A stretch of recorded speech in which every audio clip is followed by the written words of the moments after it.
ఏసీలు కూడా పీక్కపోతారా? ఏసీలు పీక్కోగారండి. శ్రీనివాస్ గౌడ్ గారు మాజీ మంత్రి తెలంగాణ రాష్ట్రానికి ఇవాళ ఇక్కడ ఉన్నటువంటి గవర్నమెంట్ ఆఫీసులో ఫర్నిచర్ మొత్తం కూడా తరలించే ప్రయత్నం చేస్తూ ఉన్నారు. ఇవాళ గవర్నమెంట్ సొమ్ము ప్రజలందరూ కూడా ట్యాక్స్ కట్టినటువంటి సొమ్ముని ఇవాళ శ్రీనివాస్ గౌడ్ తన సొంత సొమ్ముగా ఇవాళ మొత్తం కూడా ఇక్కడ ఖాళీ చేసి ఇవాళ తీసుకెళ్ళేటువంటి పరిస్థితి ఉన్నాం. ఇవాళ మేము అనుకోకుండా చూసి దాన్ని ఆపి మాట్లాడితే అక్కడ వచ్చినటువంటి ఆఫీస్ వెళ్ళిపోయిండు. అక్కడ తీసుకొచ్చినటువంటి వెహికల్ ఏమోదనే దానికి నెంబర్ లేదు, ఎక్కడ తీసుకోబోతున్నారో కూడా తెలియని పరిస్థితి ఉన్నది. ఇదే విధంగా తెలంగాణ రాష్ట్రం మొత్తం కూడా అందరి ఆఫీసులో కూడా జరుగుతూ ఉన్నదని చెప్పి మాకు అనిపిస్తున్నది. ఖచ్చితంగా దీని మీద సిఎస్ గారు వెంటనే స్పందించాలి. అదేవిధంగా ఎవరైతే ఉన్నారో ఇక్కడ ఉన్నటువంటి ఆఫీసర్లు సంబంధిత అధికారులు మొత్తం కూడా సస్పెండ్ చేయాలని కూడా డిమాండ్ చేస్తాం ఉస్మానియా యూనివర్సిటీ చేసి తరఫున.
అదే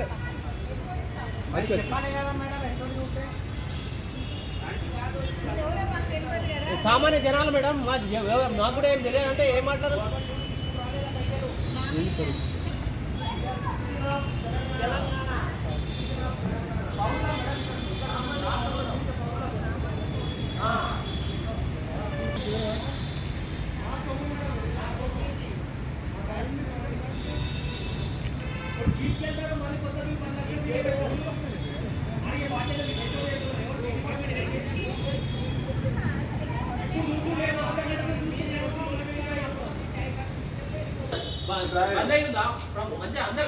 లోపల ఖాళీ అయింది.